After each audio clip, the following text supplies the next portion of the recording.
사도행전의 가장 중요한 구절은 올해 표이기도 한 1장 8절입니다. 권능을 받고 증인이 되라 라는 내용이었죠. 사도행전을 묵상해 나가는 내내 권능과 증인이라는 이 두 단어를 늘 가슴에 품고 살아가시기를 부탁드렸습니다. 증인이란 개념은 너 증인이 되라라고 한다면 이것을 어떤 숙제처럼 여기지 말라고 했습니다. 언제 증인의 역할을 해야 되나? 어떻게 해야지 증인의 기술을 잘 발휘할 수 있을 것인가? 그런 거를 생각하는 게 아니라 그냥 존재 자체가, 내가 예수를 믿는 사람으로 산다면 내 존재 자체가, 내 정체성과 신분 자체가 증인이라는 것을 잊지 말라고 말씀을 드렸었죠. 증인이라는 헬라어 마르티스는 나중에 순교자라는 의미로 정착이 됩니다. 왜 이 단어가, 증인이라는 단어가 나중에 순교자라는 의미로 연결이 되는가?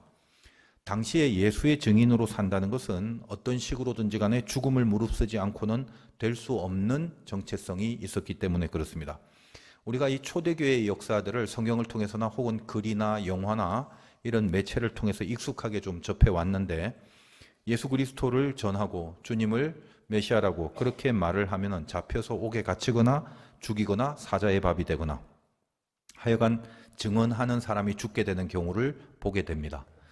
그래서 순교라고 하면 우리는 1차적으로 물리적인 육신의 죽음을 생각하게 됩니다만, 요즘은 이제 시대가 성숙하고 인류가 성장해서 대다수의 나라에서는 종교적인 신앙의 고백을 한다고 해서 물리적인 죽음으로 이어지는 경우는 많지는 않습니다. 특별히 우리나라는 종교의 자유가 보장되어 있는지라 초대교회처럼 이렇게 증인으로 살면서 예수를 증언하는 일로 인해서 죽을 일은 없다는 겁니다. 그러니까 우리는 실제로 역사를 알기 때문에 로마 시대 때 핍박과 박해 속에 순교하는 사람들이 있다는 걸 알고 있는 터에 그걸 생각한다면 얼마나 감사한 시대를 살고 있는지 모릅니다. 그런데 이제 감사하긴 한데 우리 중에 그 누가 지금 로마 시대가 아니라서 예수 믿어도 안 죽으니까 참 감사하다, 그렇게 막 가슴속에 막 실감하고 있는 그런 사람은 거의 없을 것입니다. 그러니까 그냥 얼마나 감사한지, 감사하다라는 생각만이라도 한 번씩은 해주십사 하는 그런 바람입니다. 하여간 그러다 보니까 증인이라는 이 성경의 요구를 받아들일 때 그거는 죽음을 무릅쓰는 경지에서 각오를 해내야 하는 거다라고 생각하는 신자들이 거의 없다는 겁니다. 그래서 이 증인됨에 대하여 아무런 자극이 없이 그냥 편안한 마음으로 약간의 그 숙제 같은 부담 정도만 가질 뿐입니다. 또 뭐 부담을 가진다 해서 또 반드시 숙제를 하는 것도 아닌데 말입니다. 자, 어쨌든 죽음 그리고 증인, 거기에 대해서 왜 동일한 뜻으로 연결이 되어지는가에 대해서 한 번만 더 깊이 생각을 해본다면, 죽음이라는 것이 현상으로 나타나는 물리적인 죽음 이전에 어떤 내용의 죽음이 있지 않습니까? 내용적인 죽음이라고나 할까? 성경이 말하는 자기 부인 혹은 자기 부인, 자기 죽음, 이런 것들을 말하는 겁니다. 그러니까 증인이 되기 위해서는 이 자기 죽음의 과정을 통과하지 않으면 안 될 상황들이 거의 대부분이라는 것을 아셔야 한다는 겁니다. 여러분이 진짜로 신앙생활 해보시는 분들은 지금 말씀드리는 것이 체감이 되겠죠. 어떤 선택이나 결단이나 행동을 할 때, 아니 그냥 아주 간단한 말 한마디를 할 때라도 내 신분이 증인이라는 걸 잊지 말고 살라고 한다면 내가 증인으로서 해야 하는 경우가 있을 때가 있을 것인데, 그때 아주 간단한 말 한마디를 하더라도 속에서 자기 자아를 죽이는 그런 희생 없이 증인된 존재로서의 출력이 나오지는 않게 되더라는 겁니다. 그런 의미에서 정말 증인된 인생을 살아가는 사람들은 실제로 이 순교의 내용을 경험적으로 수시로 하면서 살아가고 있습니다. 저는 아닌데요, 저는 자기 죽음이라는 거 한 번도 안 해보고 살았는데요 라고 하신다면 그 사람은 증인이라고 하시기에는 아직도 갈 길이 많이 남아있다라고 여기시면 됩니다. 사도행전 처음에 말씀드렸지만 권능과 증인의 관계는 증인이 되기 위하여 권능이 필요하다라는 말씀을 드렸습니다. 증인이 되는데 왜 권능이 필요한가 하는 이유가 바로 여기에 있는 겁니다. 자기가 자기를 죽이는 게 자기 힘으로 안 되는 겁니다. 권능이라는 헬라어가 두나미스인데 헬라어로 이 두나미스에서 다이나마이트가 나왔다고 했죠. 다이나마이트는 폭탄입니다. 폭발하는 힘을 말합니다. 얼마나 세냐 뭐 그런 부분도 있겠지만 그 폭발력을 통해서 분출되는 경지, 지경, 그 분출하는 힘이 어디까지냐 그걸 말합니다. 수류탄이냐 미사일이냐 핵폭탄이냐 그 자체의 세기가 다르지만 결론적으로 어디까지가 힘이 전달되는가 그 부분도 다 다르죠. 우리가 알고 있는 폭탄 중에 제일 센 게 핵폭탄이지 않습니까? 핵폭탄이 왜 가장 큰 폭발력을 지니는 폭탄입니까? 가장 작은 원자 핵이 쪼개지기 때문이에요. 그냥 간단하게 말하면 원자 핵이 중성자와 충돌을 하면은 그 핵이 쪼개지는데 그때 일어나는 연쇄 반응으로 순식간에 엄청난 폭발을 하는 겁니다. 잘 이해는 안 되죠. 아주 쉽게 말씀드린다면 여기 지금 컵이 있는데 제가 이 컵을 폭탄으로 쏘서 던졌다라고 칩시다. 근데 한 5조각 정도 났어요. 큼직큼직하게. 5조각이 탁 터지는데 만약에 이것이 폭탄이라면 5명 정도가 상처를 입고 죽겠죠. 맞으면. 근데 아까 원자폭탄은 가장 작은 핵이 쪼개지는 거죠. 그래서 예를 들면 이 컵을 던졌는데 5조각이 아니라 한 5천억 조각이 나버린 거예요. 그러면 이번에는 5천억 명이 상처를 입거나 죽게 되는 겁니다. 그래서 원자폭탄이 그렇게 센 거다라는 이해를 아주 간단하지만 쉽게 그렇게 이해를 하셔도 될 것 같습니다. 아주 작은 단위로 쪼개진다. 영적 원리도 마찬가지라고 생각합니다. 권능, 즉 두나미스라는 것은 자기 자아의 가장 한가운데 있는 이 핵이 쪼개지는 죽음을 통해서 분출되는 능력을 말하는 겁니다. 그러니까 그 힘의 영향력이 강력할 수밖에 없는 거죠. 그냥 겉으로 대강 몇 개, 아무것도 아닌 몇 개가 쪼개지고 없어진다고 해서 나오는 폭발력이 아니라 핵이 쪼개진다라는 거예요. 성경에는 권능이라는 표현도 있지만 권세라는 표현도 많이 나오는데 헬라어로 권세는 엑수시아라고 합니다. 권세와 권능이 좀 다른 개념인데 성경에 자주 등장하니까 조금은 알고 넘어가야 됩니다. 권세라는 단어인 엑수시아는 뭐뭐로부터라는 뜻의 에크와 이 우시아가 본질이라는 뜻입니다. 결합된 단어예요. 그러니까 본질로부터라는 뜻을 가진 개념인데 권세라고 하면 어떤 주체가 되는 본질로부터 부여받은 자격을 말하는 겁니다. 그러니까 아주 쉽게 말하면 권세는 어떤 지위를 말하는 거예요. 예를 들면 군인이 있다고 칩시다. 그리고 군인은 총을 쏘는 그런 어떤 자격, 실력, 지위에 있다고 일단 그렇게 생각해 보자는 거예요. 그러니까 군인이라면 군인이라는 자격이 권세인 엑수시아이고 그래서 총을 쏘는 것은 그 총을 쏜다는 권능이 두나미스가 되는 겁니다. 그래서 우리가 이제 익숙히 알고 있는 구절 중에 예수님이 이렇게 말씀하시죠. 인자가 땅에서 죄를 사하는 권세가 있는 줄 알게 하려 함이라. 바로 이때 권세는 엑수시아입니다. 다시 말해서 군인은 총을 쏠 수 있는 신분이다 그 말이죠. 아직 쏘든지 안 쏘든지 간에 그 총을 쏠 수 있는 신분, 거기가 권세라는 겁니다. 인자는 땅에서 죄를 사할 수 있는 신분과 정체를 갖고 있는 그런 권세가 있다 이런 얘기를 하는 거죠. 왜 제가 이런 말씀을 굳이 드리냐면 사도행전 1장에 나오는 특별히 7절, 8절에 이 두 가지 단어가 동시에 나옵니다. 7절 한번 보겠습니다. 이르시되 때와 시기는 아버지께서 자기의 권한에 두셨으니 엑수시아를 말하는 거죠. 그러니까 총을 쏘는 건 군인이 하는 거지 민간인이 하는 게 아니다 그 말입니다. 때와 권세, 이 권세라는 것이 때와 시기를 하나님이 갖고 있는 거지 너희들이 알 바 아니다. 민간인은 총 쏘는 거 아니야 그 얘기를 하는 거죠. 하나님이 하시는 일이다 그 말. 그 하나님, 즉 그게 권세입니다. 위치와 신분. 근데 하나님이 우리에게 자신의 권세를 통해서 뭘 줬냐? 이제 권능을 주십니다. 성령의 임재를 통해서 권능을 주신다. 사도행전 내내 하고 있는 흐름이죠. 그러니까 우리는 일단은 하나님의 자녀라는 권세도 받고 우리의 위치가 어디냐? 실력은 없고 부족하지만 그리스도의 보혈의 능력으로 우리는 하나님의 자녀라는 권세도 받았고 그 다음에 즉 군인이 되었고 그 다음에 총을 쏴야 되는데 성령을 통하여 권능도 받게 된다는 말입니다. 그 권능을 준다고 사도행전은 약속을 하고 있는 거죠. 너희가 성령을 받고 권능을 받고 같은 말이라고 그랬습니다. 성령이 임하면 권능을 받게 된다. 같은 의미라고 그랬죠. 그러니까 군인은 권세, 총 쏘는 건 권능. 그러면 권세가 없이 권능이 나오진 않겠죠. 물론 강도나 도둑이 총을 쏠 수도 있습니다만 그거는 틀리고 잘못된 거고 권세가 없는 권능이 없습니다. 그리고 권세가 있다 해서 그 자체가 또 권능은 아닙니다. 제자들, 여기 모여 있는 제자들은 신분은 주어졌습니다.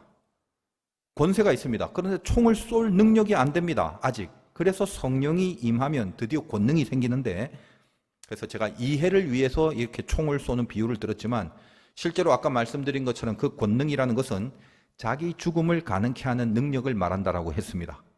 권능을 받으면 자기 자아의 핵이 쪼개집니다. 그 쪼개지는 폭발력이 예루살렘에서 더 넓게 아까 핵폭탄이 터지면 엄청난 넓이로 폭발력이 나타난다고 그랬죠. 그래서 어떤 표현을 합니까? 예루살렘에서 더 넓게 유대 땅, 거기서 더 넓게 사마리아까지, 그리고 더 넓게 땅끝까지 터지는 겁니다. 터지는 게 뭐죠? 증인이 되리라, 그겁니다.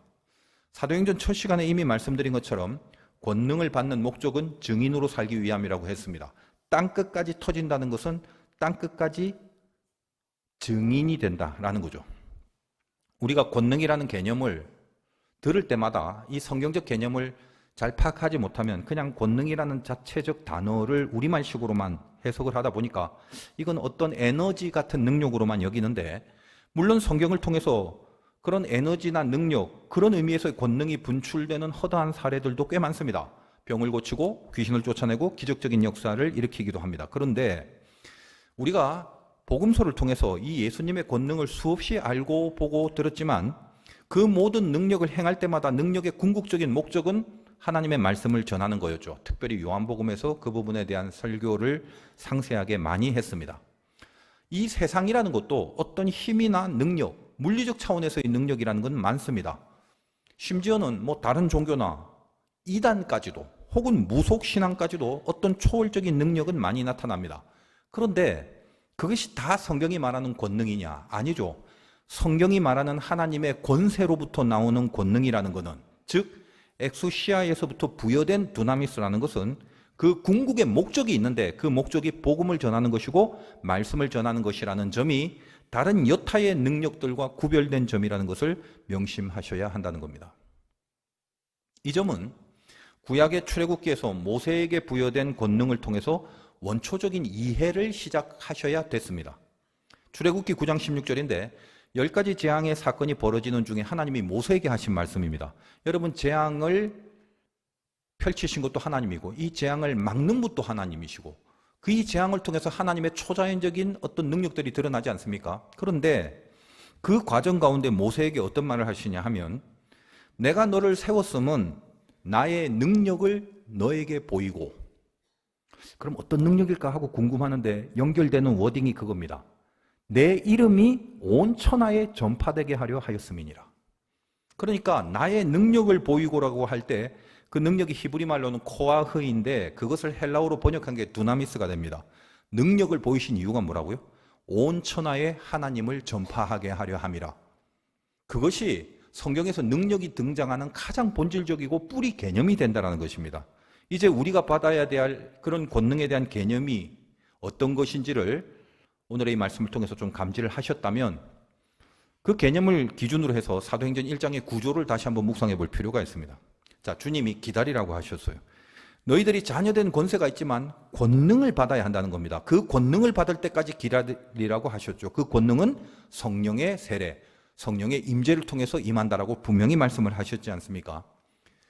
주님은 말씀처럼 승천을 하시고 그래서 성령을 보내십니다. 그 성령이 임하면 우리의 강팍한 이 자아의 핵이 쪼개져 버리고 드디어 증언할 수 있는 증인으로서의 능력이 폭발적으로 생긴다는 겁니다. 자, 지금 그렇다면 저나 여러분의 이 인생이, 지금 살고 있는 우리들의 인생이 성경의 관점에서 봤을 때는 어떤 기간, 어떤 시기에 해당하고 있는지를 다시 한번 확인하실 수 있어야 됩니다. 뭐죠? 예수님의 승천과 이제 앞으로 올 재림, 요 사이에 있는 겁니다. 예수님의 캐리그마는 탄생, 죽음, 부활, 그리고 승천과 재림이라고 그랬죠. 승천까지는 다 경험을 했습니다. 그리고 이제 재림을 기다리는 기간 동안에 우리 모두가 지금 살고 있습니다. 우리의 인생은 고로 주님의 승천과 재림 사이를 살고 있다라고 말해야 성경적 관점에서 우리 인생이 지금 어디에 있는가를 말하는 것이 되는 거죠.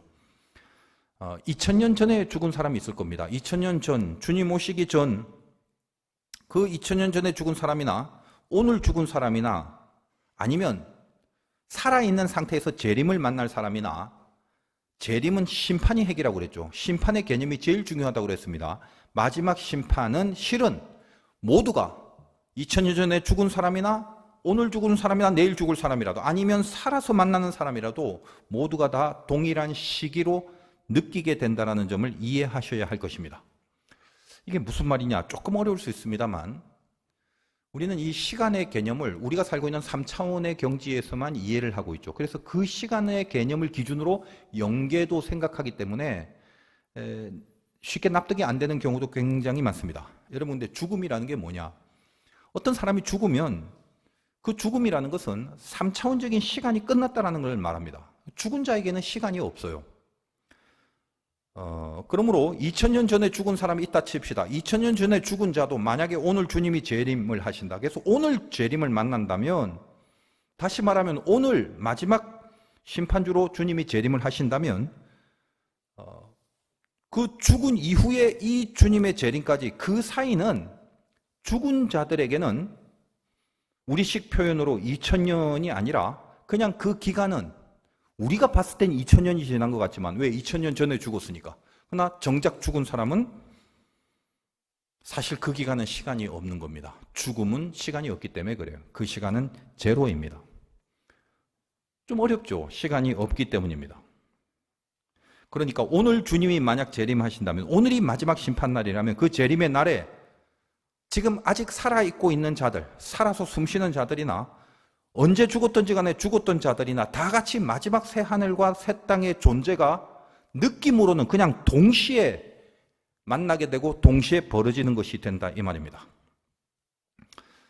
좀 어려울 수는 있습니다. 그러니까 이 세상의 시간 개념에만 갇혀져 있기 때문에 저 영적인 세계의 시간 개념은 이해를 할 수가 없는 것뿐입니다. 그래서 저도 설명하기가 힘들어요. 아무리 제가 잘 설명을 한다 해도 저 자신도 모르고, 그러니까 저 자신이 한계가 있기 때문에 대강의 개념만 좀 말씀드릴 수 있는 것뿐입니다.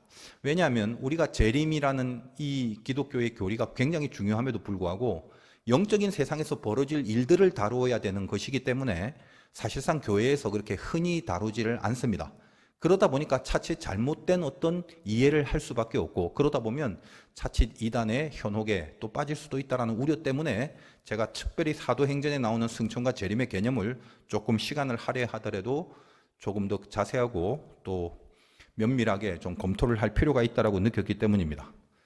우리는 영계라는 걸 믿고 삽니다. 뭔지는 잘 모르지만 영적인 세계는 분명히 믿고 살죠. 근데 이 영계라는 것은 다른 말로 말하면 시간이 없는 세계를 영계라고 그럽니다. 시간이 없다라는 것을 뭐라고 하냐면 영원이라고 하는 것입니다. 우리가 보통 영원이라고 하면 아직도 3차원적인 시간의 개념을 갖고 있기 때문에 번뜩 무슨 생각을 하냐면 긴 시간, 얼만큼일까? 100년, 1000년, 만년? 이런 시간의 긴 어떤 연장선 속에서 영원이라는 개념을 생각하려고 하기 쉬운데, 영원은 시간이 얼마나 기냐의 문제가 아니라 아예 시간 자체가 없는 세계를 말합니다. 그러니까 혹시 1년 전에 죽은 사람이 있어서 1년 전에 죽어서 천국에 있는 사람들이라도 우리 생각에는 천국 간 지 1년 되었구나 이렇게 이해를 하는 거지, 실제로 이 천국은 시간이 없습니다. 그냥 상태만 있는 거예요. 어떤 상태? 주님과 함께하는 상태입니다. 그러니까 죽고 나서는 그 다음에 1년이 지나든 2년이 지나든 하루가 지나든 1000년이 지나든 하루나 1000년이 다 같은 개념이라는 것입니다. 그래서 우리가 흔히 알고 있는 하루가 1000년 같고 1000년이 하루 같다라는 영적 원리가 거기에 반영이 되어 있는 거죠. 다 동일한 시간입니다. 그걸 시간이 없다라고 이해를 하셔야 되는 거예요. 가끔 무슨 우주 영화 같은 거 보면 어쨌든 앞뒤 다 빼고 어떤 캡슐에 가두어져서 냉동이 된 상태에서 100년쯤 지나고 깨보니까 그동안의 시간은 아랑곳 안 하고 100년 전의 모습 그대로 깨어나 버리고 그동안 100년이나 흘렀어라는 사실에 막 놀라고 그런 장면 좀 있지 않습니까? 있어요. 보면 많이 나와요. 그런 게. 아주 이렇게 비슷한 개념이라는 거예요. 죽어 있는 동안은 시간은 없는 겁니다. 죽어 있는 걸 보는 우리는 시간을 갖고 있죠. 우리는 시간의 공간, 즉 시간의 세계 속에서 살고 있기 때문에. 그러므로 만약에 주님이 내일 재림하셔서 마지막 심판을 하게 된다면 이 세상에 살아있는 자에게는, 예를 들면 그게 결정됐다고 칩시다. 내일 주님이 재림하신다. 내일? 10시간 남았네. 그러니까 살아있는 사람들은 시계를 보면서 10시간 남았다. 10시간 지나면 재림하시겠구나. 그렇게 시계를 보고 있겠습니다만은 이미 죽어서 천국에 있는 자들에게는 시계 보면서 10시간 남았구나. 그런 개념이 없다는 말입니다. 왜? 그냥 죽은 그 순간부터 시간이 없어지기 때문에 주님과 함께한 상태로 재림의 마지막 심판을 우리와 동일한 시점에서 맞이하는 느낌을 갖고 맞이하고 있다라는 정도입니다. 더 이상 제가 설명 못 드리겠습니다. 그러니까 이미 죽어서 천국에 있는 자들은 늘 그 상태가 어떤 상태였냐면 우리는 시간 안에 있기 때문에 만약 내일 주님이 오신다면 내일 결판이 나고 내일 주님과 함께하게 되겠지만, 이미 죽어 있는 사람들은, 즉 천국에 있는 자들은 늘 재림과 함께, 즉 재림의 주님과 함께하고 있다는 겁니다. 그러므로 산자나 죽은 자나 전부 다 그리스도 안에서 구원을 받으리라는 말, 산자도 죽은 자도 같이 보고 있는 식의 표현이 성경에는 많이 등장합니다.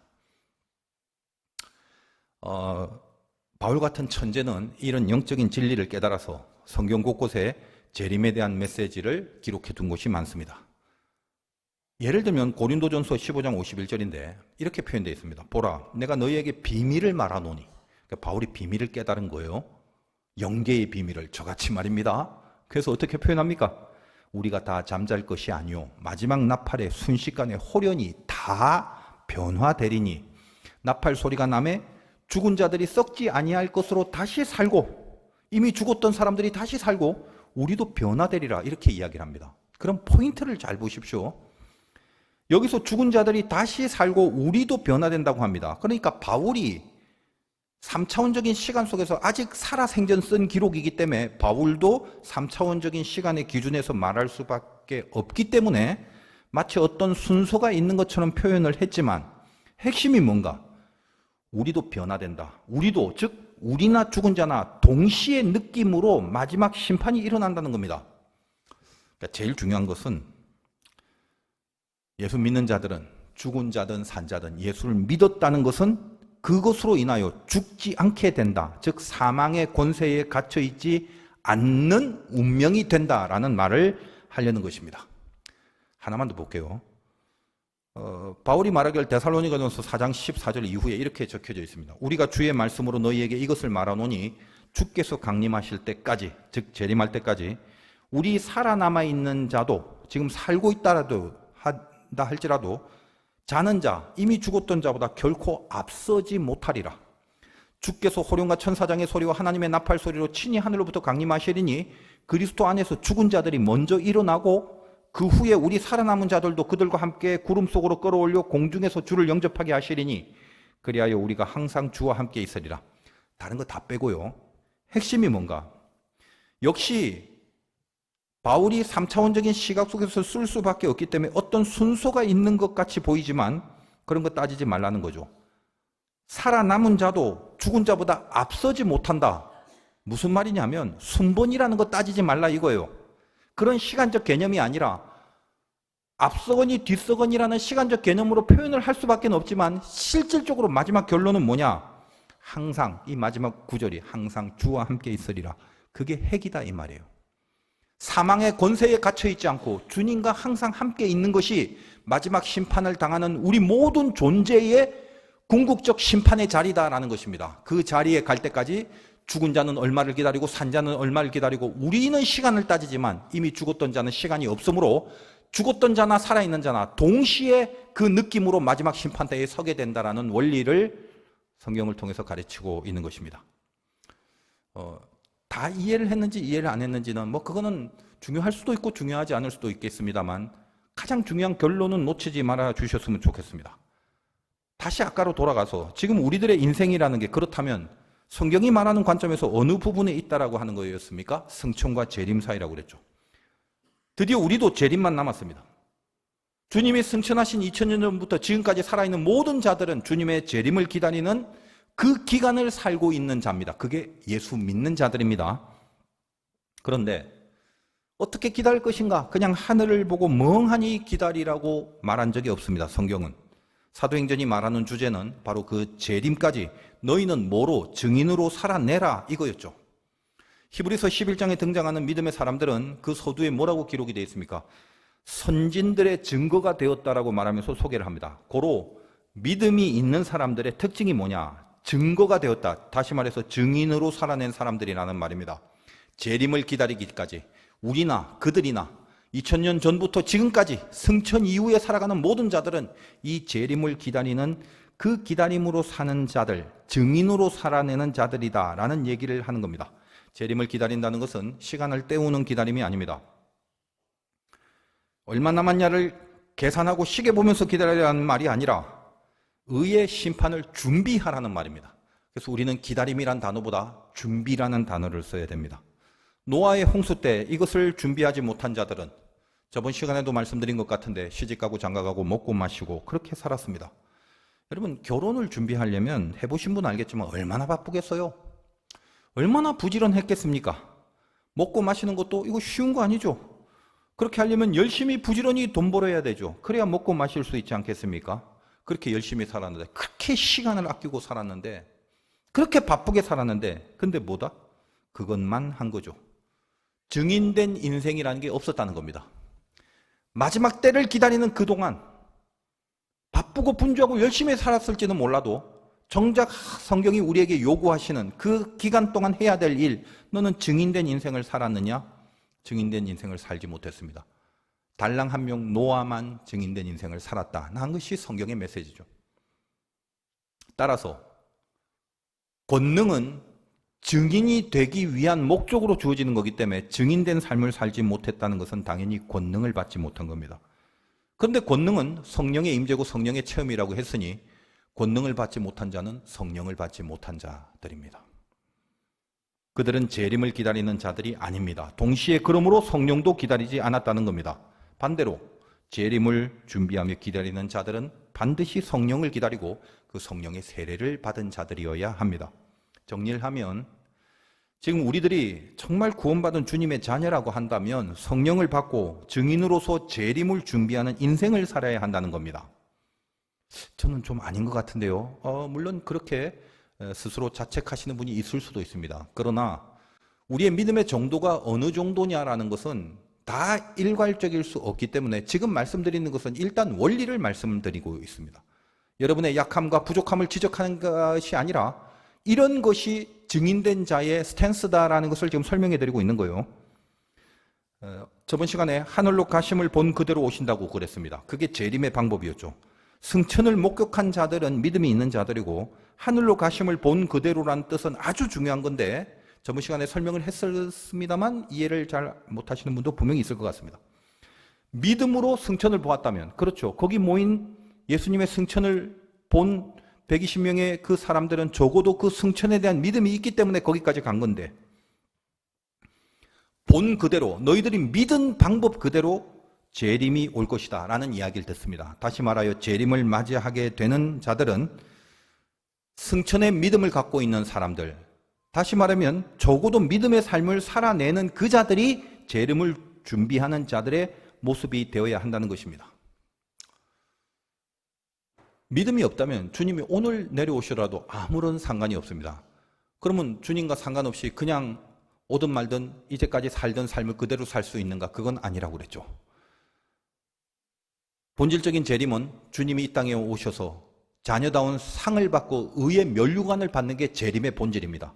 그렇지 않은 사람은 니들은 니들의 길을 가라, 우리는 알아서 갈 테니까 타치하지 마라가 아닙니다. 재림은 뭐라고 그랬죠? 찌른 자도 본다고 그랬죠, 주님을. 고로 그들에게 재림은 벌입니다. 형벌의 재림일 뿐입니다. 그러나 우리가 알고 있는 재림은 형벌이 아니라 상의 재림이죠. 오리지널 재림은 상을 주시는 재림이기 때문에 주님의 재림은 적어도 우리에게는 영광이며 존귀한 기다림이 돼야 마땅할 것입니다. 하여간 선사의 말을 보면 믿음으로 삶을 살아내는 것이 재림을 준비하는 자들의 삶이라는 걸 알았기 때문에 갈릴리 사람들아 왜 하늘만 쳐다보냐라고 그렇게 이야기를 합니다. 저번 시간에 본문이었죠. 왜 갈릴리 사람이라고 언급합니까? 거기 모인 무리 중에는 갈릴리가 아닌 곳에 사는 사람도 분명히 있었을 것인데 당시에 갈릴리가 어디냐? 살기 힘든 곳입니다. 그렇죠? 그래서 그 지긋지긋한 인생의 현장을 벗어나고 싶고 좀 주님이 다시 오실 날이면 이 힘겨운 갈릴리를 탈피해서 좀 멋지고 여유 있게 보란듯이 천국 백성이 되고 싶다라는 그런 로망이 있어 보였는데 그러나 재림은 그렇게 맞이하는 게 아니다는 거죠. 네가 지금 처해져 있는 현장이 아무리 힘들고 어렵고 지긋지긋하다 할지라도 옛날에 그 유명한 복음성가, 옛날에는 은혜가 됐는데 나이 들고 생각해 보니까 그건 별로 좋은 긍정적인 가사는 아니더라는 것입니다. 뭐죠?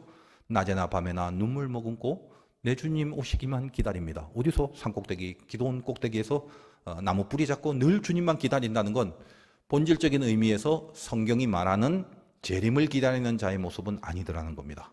천사가 그 지적을 하잖아요. 왜 넌 하늘만 쳐다보고 있니? 살기 힘들다고 주님 빨리 와서 멋있고 배부르게 살고 싶은 그런 야망을 갖고 보는 거냐? 재림 그렇게 맞이하는 거 아니다. 오직 믿음만이 재림을 맞이할 수 있다라고 그랬지. 너희들이 본 믿음이 있다면 그 믿음대로 재림을 맞이하게 된다. 그렇게 천사들이 말합니다. 승천을 바라보고 있는 120명의 무리들이 천사의 소리, 즉 주의 소리에 각성을 하게 되죠. 주님이 예루살렘에서 약속하신 그 성령을 기다리라, 예루살렘에 가서 기다리라 하신 말씀이 기억나게 된 것입니다. 우리도 늘 들었던 말씀이지만 은혜 까먹으면 다 까먹어버린다고요. 그리고 지멋대로 살다가 주의 말씀이 갑자기 들어오면 아 그랬었지, 맞아 하면서 다시 그 말씀을 되새기는 것처럼 이 천사의 말에 각성을 한 거죠. 그렇지, 우리가 하늘만 멍하니 쳐다보는 게 재림을 준비하는 방법이 아니다. 그럼 뭔데? 그때 주님이 그랬잖아 하면서 몇 절이죠? 4절을 보겠습니다. 1장 4절. 주님이 뭐라고 하셨나요? 사도와 함께 모이사 그들에게 분부하여 이르시되 예루살렘을 떠나지 말고 내게서 들은 바 아버지께서 약속하신 것을 기다리라. 아, 그랬지. 하늘 쳐다보는 게 아니라 예루살렘에서 약속하신 바를 기다리라. 즉 성령이 임한다고 그랬으니 그 성령을 기다려라. 이게 지금 내가 해야 되는 거구나. 이 재림을 기다릴 때 지금 내가 해야 될 모습이 이거구나라는 것을 깨닫게 된 것입니다. 그래서 어떻게 해요? 다시 예루살렘으로 돌아옵니다. 그래서 오늘 본문 12절이 시작되는 겁니다. 12절 읽겠습니다. 제자들이 감람원이라 하는 산으로부터 예루살렘에 돌아오니 이 산은 예루살렘에서 가까워 안식일에 가기 알맞은 길이라. 몇 가지 살펴볼 내용이 있는데 감람산에서 예수님이 승천하신 후에 예루살렘까지가 안식일에 가기 알맞은 길이라고 기록을 합니다. 이 누가복음은 사도행전을 누가가 썼고 누가복음도 누가가 썼는데 특히 누가복음 안에를 살펴보면 예수님이 안식일에 행한 사건들의 기록이 복음서에 많이 등장하는데 다른 마태마가 요한보다 훨씬 많이 안식일날 예수님이 하신 사역에 대한 내용들이 있습니다. 그 말은 누가는 안식일에 조금 더 강조점을 두고 안식일의 개념을 우리들에게 메시지로 주시기를 원하는 그런 마음이었다는 걸 알 수 있죠. 누가복음에 나오는 안식일에 대한 기록은 여러분들 이제 성경을 좀 아시는 분들에게는 다 익숙한 내용들입니다. 가버나움 회당에 귀신 들린 사람을 치유한 것 안식일 날 했거든요. 베드로 장모가 열병을 걸렸을 때 치유한 것도 안식일이에요. 손 마른 사람을 고쳤잖아요. 안식일에 18년 동안 몸이 굽어진 여인을 치유했습니다. 안식일에. 그리고 수종병, 몸이 붓는 병인데 그 붓는 병을 고치시고 전부 다 안식일에 행했다라고 기록이 되어 있습니다. 그리고 인자는 즉 예수님은 안식일의 주인이다라고 하신 주님의 말씀을 이해를 하셔야 하는 겁니다. 일부 예배 때도 제가 생략을 했습니다만 이 안식일에 대한 메시지는 워낙 중요하지만 그래서 제가 워낙 많이 설명을 해드렸기 때문에 이 시점에서 그럼 안식일의 개념이 뭔가를 또 설명드리고 싶은 욕구가 여기까지 올라오는데 그러면 이제 2시간 걸립니다. 그래서 물론 제가 여러 번 말씀을 드려도 또 설교를 해도 여러분은 늘 또 생소하게 받아들일 것이 분명하지만 시간 관계상 제가 설명을 하기에는 너무 긴 방대한 내용입니다. 단 아주 핵심적인 게 뭐였죠? 안식일은 모든 것을 완벽하게 창조하셨다는 것에 대한 상징으로 쉬는 거다. 고로 만약 죄인이 완벽하게 만들어졌는데 아프거나 병들거나 귀신이 들려있다면 하나님이 우리를 완벽하게 만들었다는 이 안식일의 개념과 어긋난 거기 때문에 안식일을 살리기 위해서는 아픈 사람을 고쳐야 되고 귀신 들린 사람을 쫓아내야 되겠죠. 그래서 예수님은 오히려 더 안식일에 병자를 고치는 걸 통해서 안식일의 본질적 개념을 이루셨다라고 말씀을 많이 드렸습니다. 누가복음은 거기에 집중을 한 거죠. 특별히 누가는 의사였기 때문에 아픈 자를 디테일하게 묘사하면서 왜 주님이 안식일에 병을 고쳤는지 그들의 구원을 이루기 위해서 완벽한 하나님의 형상을 회복하기 위해서 그 구원의 주인이 되신 인자가 안식일의 주인이었으니까 그 주님이 안식일의 주인이라는 그 선포를 그런 안식일의 병고침과 어떤 사역을 함으로써 나타내고 보여주었다라는 식의 메시지를 주려고 했던 것입니다. 그래서 오늘도 마찬가지죠. 여기 그 성경 표현에 왜 안식일에 가까운 거리라는 표현을 했냐면 감람산에서부터 예루살렘까지의 거리가 안식일에 알맞는 거리다. 이 말이 뭐냐면 성경 자체에는 규정화되어 있지 않지만 성경의 전통을 이어가는 율법학자들 중에 만들어진 여러 가지 율법적인 규정이 있습니다. 그 중에 2000규빗을 안식일에 이동할 수 있는 거리로 삼았습니다. 2000규빗이라는 것은 1km 정도인데 1km를 넘게 되면 노동이죠. 일하지 말라라는 법에 어긋난다라는 거예요. 그런데 그 율법의 뿌리의 정신이 어디에 있냐면 성경 곳곳에 사실 나타나고 있습니다. 2000규빗 이상을 가지 마라라는 그것이 안식일의 뿌리 개념이 될 수 있는 근거들이 있는 사건이 있다라는 거예요. 여러 가지가 있지만 대표적으로 여호수아 3장 같은 데입니다. 언약궤를 앞에 두고 백성들이 언약궤를 쫓아가야 됩니다. 이것이 그들의 행진의 방법이었습니다. 근데 그 언약궤와 백성들 사이의 거리를 2000규빗을 두게 됩니다. 1km 정도 떨어지란 말이죠. 그 이유는 뭐냐면 사람들이 많다 보니까 언약궤는 하나님의 임재인데 모두가 하나님의 임재를 바라보면서 그 길을, 그 주의 길을 가야 되는데 만약에 앞에 뭐 머리가 큰 사람이 있으면 옛날 그 영화관에, 이 평탄한 영화관에는 어쩌다가 그 앞에 머리 큰 사람이 앉아 있으면 그날 영화는 망치는 거죠. 그러니까 그 얼굴을 보고 언약궤가 전혀 안 보인다. 그걸 놓치지 말라고 긴 거리를 두고 저 뒤에 있는 사람도 반드시 언약궤를 바라보라고 2000규빗의 거리를 두는 겁니다. 핵심은 뭐냐? 멀어지지 말라는 거예요. 떨어지지 마라. 붙어 있어라. 이겁니다.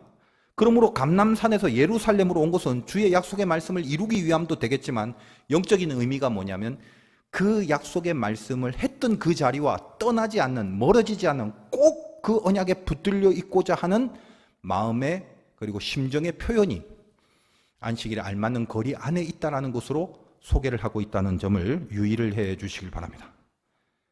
붙어 있어라. 승천을 목도한 제자들이 승천을 바라보고는 있었지만 만감이 교차할 수밖에 없는 처지죠. 그리고 아직 성령이 임하기 전까지는 권능이 오지 않았기 때문에 흔들리고 약해질 수밖에 없었는데, 근데 그 와중에 약속을 기억하고 멀어지지 않으려고 악착같이 붙어 있으려고 예루살렘으로 돌아옵니다. 주님께서 예루살렘에서 기다리라고 했기 때문에. 예전하고 다르죠. 예전에 예수님이 돌아가실 십자가의 죽음, 그때쯤에는 전부 다 뭐죠? 아, 이거 끝났네, 망했네, 메시아인 줄 알고 따라다녔더니 이거 뭐 별 통수 없네. 다 어디 갔습니까? 뿔뿔이 지각길로 가고 갈릴리로 가서 먹고 살려고 다시 고기 잡는 인생을 살았었는데 이번만은 아니다는 거예요. 동일하게 예수님께서 승천하셨지만 주님의 약속을 믿고 예루살렘으로 돌아옵니다. 여기 돌아온다라는 표현이 있죠. 헬라어 휘포스트레포는 원래의 뜻이 방향을 튼다는 겁니다.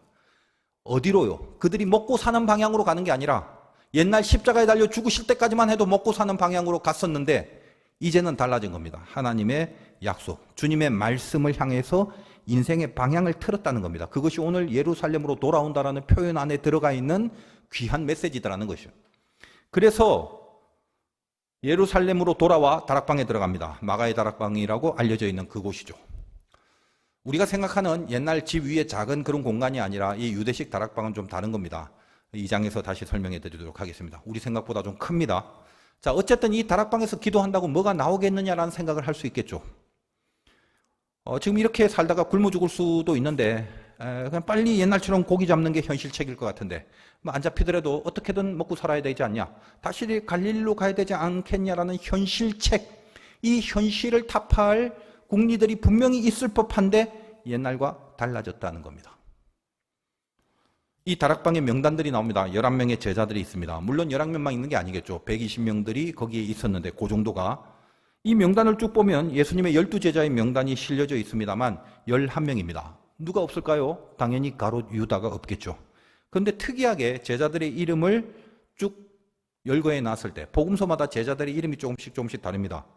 예를 들면 오늘도 여기 바돌로메가 나오는데 이거는 나다나엘을 말하는 거군요. 이름과 애칭, 원래의 이름과 별칭이 조금씩 섞여가면서 복음서마다 등장하기 때문에 약간의 차이는 있습니다만 인물은 똑같습니다. 동일한 12명입니다. 그런데 마지막에 뭐라고 표현되어 있냐면 야고보의 아들 유다가 거기서 11번째 제자를 야고보의 아들 유다라고 표현을 합니다. 이 사람이 누구냐면 다데오를 말합니다. 다데오란 말이 그리스식 별명이자 애칭인데 이 다데오를 굳이 누가는 야고보의 아들 유다라고 표기한 이유가 있습니다. 왜 그러냐? 가롯 유다 때문입니다. 믿음의 제자들 중에 가롯 유다가 있었다라는 사실을 기억하라는 말이에요. 그리고 지금은 이 믿음의 제자들 중에 가롯 유다는 있을 수 없다는 겁니다. 그러나 제자들 중에도 가롯 유다가 있었다는 것을 잊지 마라 라는 메시지가 되는 거죠. 주님이 살아생전 적어도 이 제자라는 12제자라는 무리에 있었던 사람조차도 거기 같이 있었지만 같은 자리에 있었지만 지금 성령의 임재를 기다리는 무리 속에는 지금 없을 수 있구나라는 이야기를 하려고 하는 것입니다. 14절을 보겠습니다. 여자들과 예수의 어머니 마리아와 예수의 아우들과 더불어 마음을 같이하여 오로지 기도에 힘쓰더라. 여기 여자들에 대한 표현을 했습니다만 전통적으로 이렇게 여자들이라고 존재감을 나타낼 수도 없는 대상이 당시에는 여자였습니다. 그러나 사도행전 달랐죠. 여자들이 있다라는 것을 반드시 얘기를 하고, 근데 그 여자들마저도 권능을 받는 자리에 있다라는 말을 하는 겁니다. 또 동시에 예수의 아우들이 나옵니다. 이 예수의 아우들은 알다시피 요한복음 7장 5절에 보면 형제들이 예수를 믿지 않았더라. 그들은 예수를 믿지 않았잖아요. 그렇게 기록이 되어 있습니다. 형제임에도 믿지 않았다는 겁니다. 원래 근데 가족들이 제일 골치 아프죠. 제일 힘든 게 가족이에요. 근데 지금은 뭐요? 권능을 받으려는 무리 중에 있더라는 겁니다. 더군다나 이 제자의 명단을 보면 이 안에서도 살펴볼 게 무궁무진합니다만 다 생략하고 세리 마태와 셀로신 시몬. 마태 세리는 로마 편에 있는 여당이며 셀로신 시몬은 열심당원이기도 한 야당이죠. 여당과 야당은 예수님만 없다면 절대로 한 자리에 머물 수 없는 존재들인데 한 공동체 속에 있는 겁니다. 빨간색, 파란색이 나란히 줄 맞춰 있는 거예요? 혹시 이런 제자들에 대해서 관심이 있으신 분이 혹시라도 계시다면 제가 말씀드렸던 유튜브에 재생 목록에 보면 도시락이라고 해서 옛날에 그 노트 필기를 해가면서 12제자에 대해서 메시지를 전한 적이 있는데 거기에 나오는 제자들에 대한 묵상은 아마 다른 곳에서는 전혀 볼 수 없는 그런 내용들일 것입니다. 제자에 대해서 메시지화되어 있는 모든 것이 거의 들어있다라고 제가 그렇게 자부하니까 여러분 참고하시면서 혹시 관심이 있으신 분은 오늘 제자에 대한 내용을 참고하시고 오늘 특별히 제자에 대한 일일이 상세한 설명은 제가 생략을 하도록 하겠습니다. 다만 지금 말씀드린 요 몇 가지를 기억해 주셔서 왜 이런 제자의 명단이 있는가를 유념해 주시면 되겠습니다. 그리고 그 다음에 나오는 모인 무리의 수가 약 120명이나 된다. 15절에 이 120이 딱 떨어지는 숫자는 아니겠지만 12이라는 상징적인 숫자를 강조하려고 여러분 10이라는 게 12제자 12지파 예수로 인하여 구원받는 무리 전체를 상징하는 표현이지 않겠습니까? 그러니까 딱 떨어지진 않았겠죠. 그러나 120명 정도쯤 되는 인원이라고 120, 12를 기준으로 표현하고 있다라고 이해를 하면 됩니다. 그런데 그들이 다 뭐다? 방금 살펴본 제자들이나 여자들이나 이런 모습을 통해서도 물론 이거니와 그 다음번에 등장하는 여러 가지 내용들도 그렇고 각각 다 다른 인생을 살아왔던 겁니다. 근데 한 가지를 합니다. 뭘 하냐? 기도를 합니다. 표현에 뭐라고 돼 있죠? 마음을 같이하여 오로지 기도에 힘쓰더라. 14절 뒤에 이 부분에 원래의 뜻을 조금 알 필요가 있습니다. 마음을 같이하여라는 말이 호모디마온, 이 헬라어는 갈망하는 방향이 동일하다는 거예요. 그러니까 가고자 하는 방향이 똑같다는 겁니다. 여러분 마음이 같다라는 것의 원래의 뜻을 아는 게 중요합니다. 나는 짜장면 좋아하고 쟤는 짬뽕을 좋아해요. 이거 불변이에요. 근데 가는 길이 같다는 거예요. 그러면 여기서 같은 마음이라는 겁니다. 우리는 나는 짜장인데 넌 왜 짬뽕이야? 이런 마음이 하나라고 얘기 안 하잖아요. 성경이 말하는 한 마음이라는 것은 짜장이냐 짬뽕이냐가 중요한 게 아니라 같은 방향으로 가느냐. 이게 핵심입니다. 같은 길을 가느냐. 주님의 약속하신 성령을 받으라는 그 방향, 그 갈망이 둘 다 동일합니다. 정치적 이념이 다르거나 잘 믿었다가 못 믿었던 사람이든 잘 믿다가 못 믿게 된 사람이든 지금 각자 다른 인생들은 살지만 여기 적어도 모인 120명은 그들 안에 갈망이 동일했다는 겁니다. 성령의 임재를 위한 갈망이고 하나님이 주신 약속을 붙잡고 그 약속을 기다리는 말씀을 향한 길 속에 있는 동일한 방향이었습니다. 그리고 오로지 기도에 힘쓴다라고 할 때 여기 원어는 꾸준히 지속한다, 끈질기게 머무른다라는 말입니다. 나중에 살펴보겠지만 이렇게 하나의 갈망으로 기도를 지속해 나갈 때 이들에게 뭐다? 약속하신 성령이 임하고 권능을 받게 되었습니다. 이제 2장부터 나옵니다. 그래서 그 권능을 받았을 때 첫 번째 드러난 모습이 방언이었습니다. 이 방언에 대해서 다시 2장에서 자세하게 다루겠는데, 자, 아까로 좀 돌아가 봅시다. 아까 권능이 뭐라고 그랬죠? 두나미스, 히브리어로는 코아흐라고 그랬죠. 언제 그 원초적 개념이 생겼죠? 모세에게 온 천하에 하나님을 전할 능력, 이것이 권능의 원뿔이라고 그랬죠.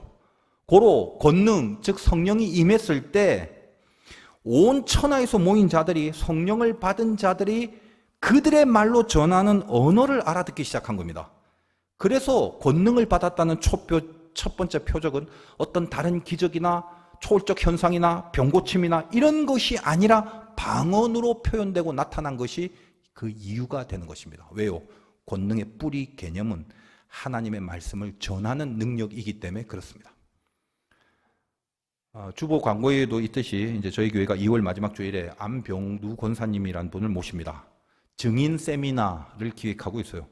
그리 유명하신 분은 아닌지라 많이들 모르실 겁니다. 저도 이번 기회에 좀 알게 됐는데 바쁘고 할 일 많은 이 세상 속에 살아가면서 회사에서도 또 상당히 중대한 직책을 맡고 계신 분인데 그 직책을 맡고 살아가는 동안 증인된 삶을 어떻게 살아갔는가에 대한 간증을 들을 것입니다.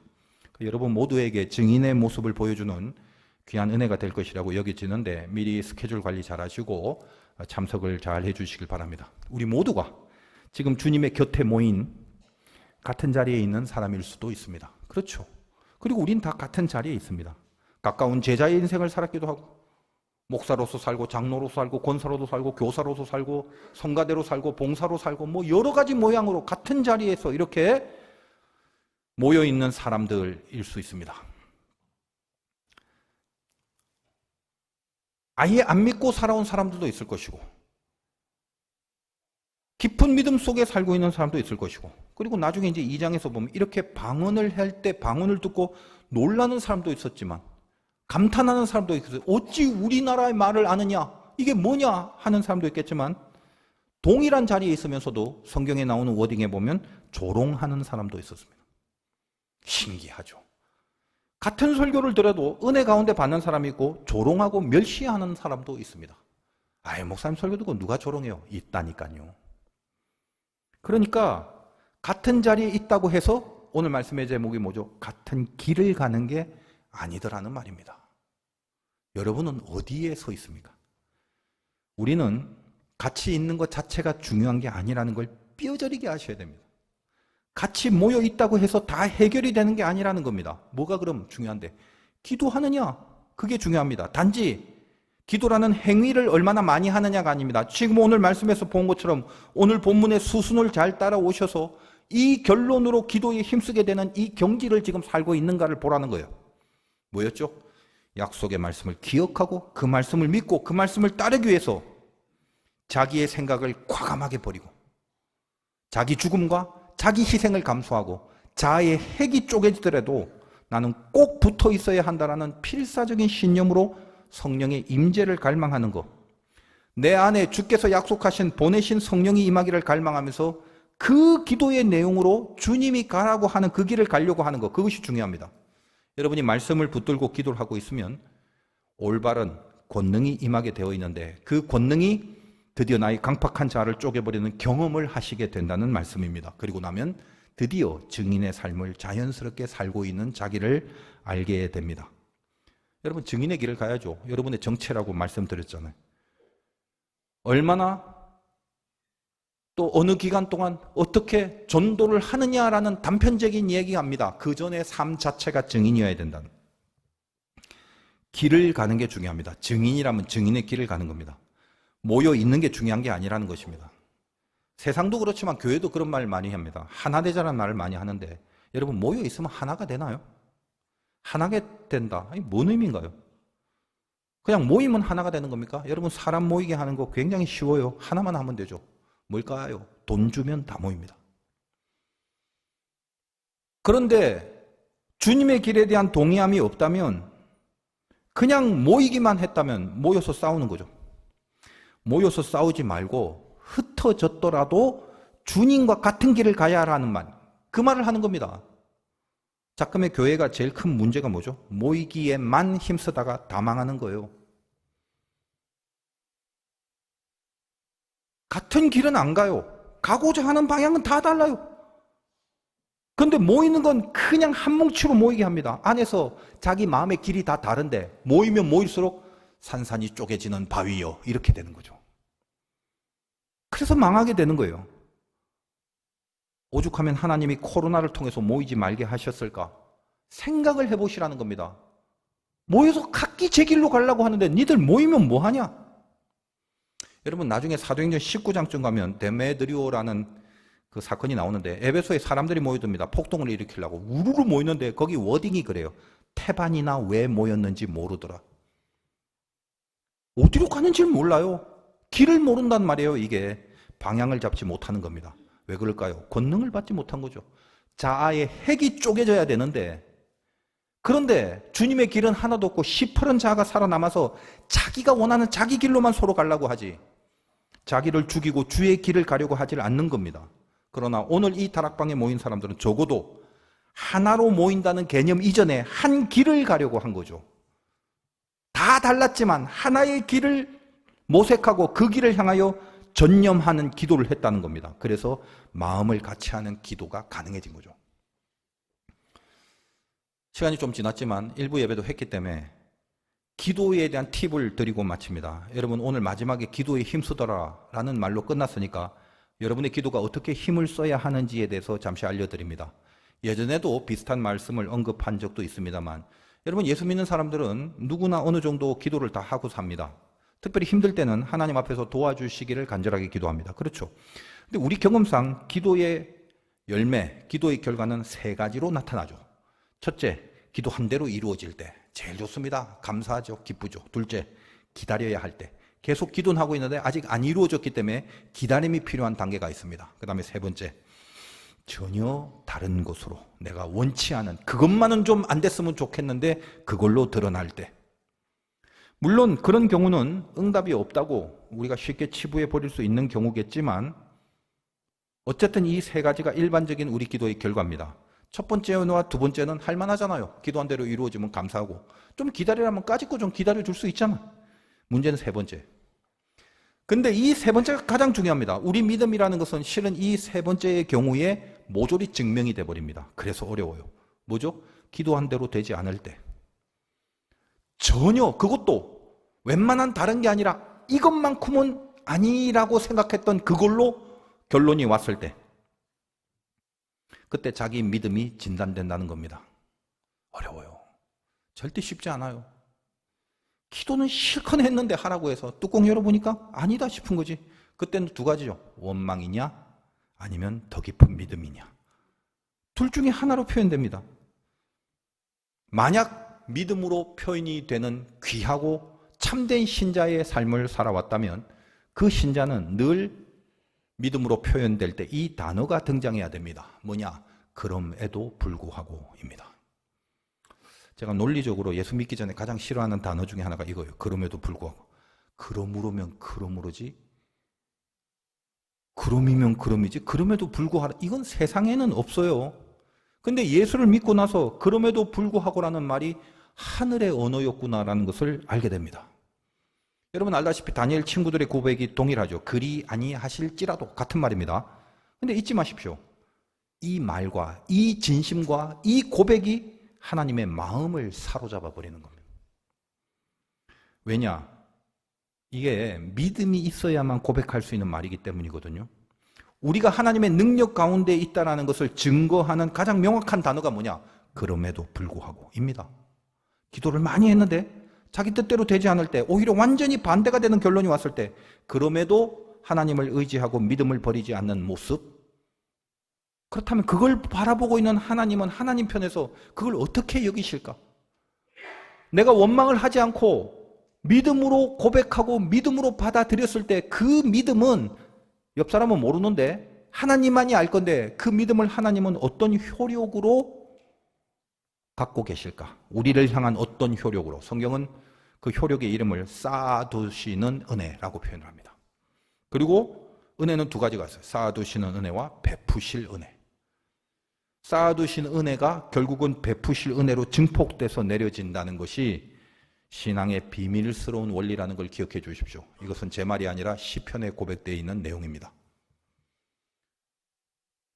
어떤 일이 내 뜻대로 되지 않았지만 그것이 내 기도의 응답이라는 것을 분명히 믿고, 마음엔 들지 않지만 주님의 응답이라는 걸 믿고 그 믿음의 표현을 하나님 앞에 했을 때 하나님이 왜 그 사정을 모르시겠어요? 네가 마음에 안 드는 결론인데 분명히 이래서는 안 된다는 걸 네가 알고 있음에도 원망을 안 하고 갑자기 믿음의 고백을 해? 그 은혜를 하나님이 쌓아두신다는 거예요. 그리고 하나님의 때에 정하신 어떤 시기에 그 쌓아두신 은혜를 증폭하여 베푸시는 은혜로 우리에게 쏟아부어 주신다는 겁니다. 이것이 성경이 말하는 신앙의 비밀이에요. 왜 하나님은 그럼에도 불구하고에 감동을 하실까? 보통은 기도했는데 뜻대로 안 된다면 우리 편에서는 응답을 못 받은 것이고 하나님은 전혀 관여하지 않은 거야. 혹은 하나님은 없어. 이렇게 여기겠죠. 그런데 그럼에도 불구하고 라는 것은 에이, 어떻게든 좋아. 이런 뜻이 아닙니다. 사실은. 하나님이 간섭도 안 하고 하나님이 모른 체 했는데 하나님 간섭 안 하고 모른 채도 상관없어. 좋아. 그럼에도 불구하고 아무런 상관없어. 이건 신앙이 아니죠. 그게 그럼에도 불구하고의 뜻이 아닙니다. 그럼에도 불구하고라는 것은 응답의 내용에 순종하고 항복하는 신앙의 고백이에요. 다시 말하면 이것도 하나님의 응답이라고 믿는 믿음을 말하는 겁니다. 사드락 메삭 아벤느고 다니엘의 친구, 하나님이 살아계시면 우리를 구할 것이지만 그리 아니하여도, 즉 우리가 다 죽더라도, 누가 죽음을 바라겠어요? 살아나길 원하지. 근데 우리가 살려달라고 기도를 했는데도 만약 죽게 된다 할지라도 하나님이 상관하든 안 하든 필요 없어. 하나님 없어도 좋아. 이렇든 저렇든 아무런 상관없어.가 아니라 우리가 죽는 것조차도 하나님의 깊은 기도의 응답이라고 믿는 믿음의 고백을 한다는 거예요.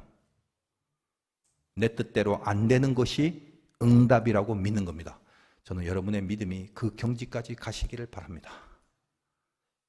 이제 오래 사셨으면 그 정도 수준은 안 돼요, 다들?